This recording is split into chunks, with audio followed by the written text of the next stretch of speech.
جیتنے کے بعد دنیا میں ایک نئے مقام کے ساتھ کھڑا ہوا ہے اور پوری دنیا پاکستان کو سراہ رہی ہے۔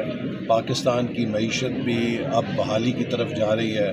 اب ہندوستان ایک زخمی لومڑی کی طرح کوشش کر رہا ہے کہ وہ دہشت گردی کے ذریعے اپنے اثاثوں کو سرگرم کرے اور ملک میں بد امنی پھیلائے۔ ہماری مسلح افواج بہت بہادری کے ساتھ اور دیگر سیکیورٹی اداروں کے ہمراہ ان کا مقابلہ کر رہے ہیں اور ہم ان کا کلا کما کریں گے انشاءاللہ تعالیٰ، جیسے کہ ہم نے پہلے 2013-18 کے درمیان دہشت گردی کو ختم کیا تھا۔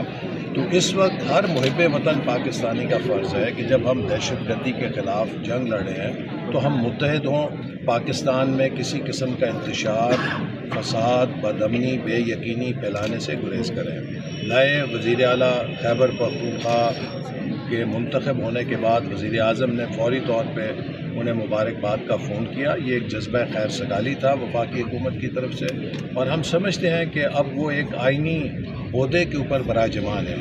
ایک جماعت کے کارکن ہونے اور ایک آئینی عہدے پر براجمان ہونے میں بہت فرق ہے۔ انہوں نے پاکستان کے آئین کا حلف اٹھایا ہے اور میں امید کرتا ہوں کہ وہ اپنی قومی اور آئینی ذمہ داری کے ساتھ ادا کریں گے، اور ہم چاہتے ہیں کہ خیبر پختونخوا میں جو ان کی منتخب حکومت ہے، ہمارا سیاست میں اختلاف ہو سکتا ہے لیکن ہم سب کا ڈاک خانہ پاکستان ہے۔ ہمیں پاکستان کے مشترکہ مفاد کے لیے مل کر کام کرنا ہے، اور ہمارے لیے تمام پاکستان کی وفاقی اکائیاں ایک جیسی ہیں۔ تو اس لیے میں امید کرتا ہوں کہ وہ کسی قسم کی ملک کے اندر ڈی اسٹیبلائزیشن کی سیاست کو فروغ نہیں دیں گے، کیونکہ ملک کو اس وقت امن کی ضرورت ہے، استحکام کی ضرورت ہے اور پالیسیوں کے تسلسل کی ضرورت ہے۔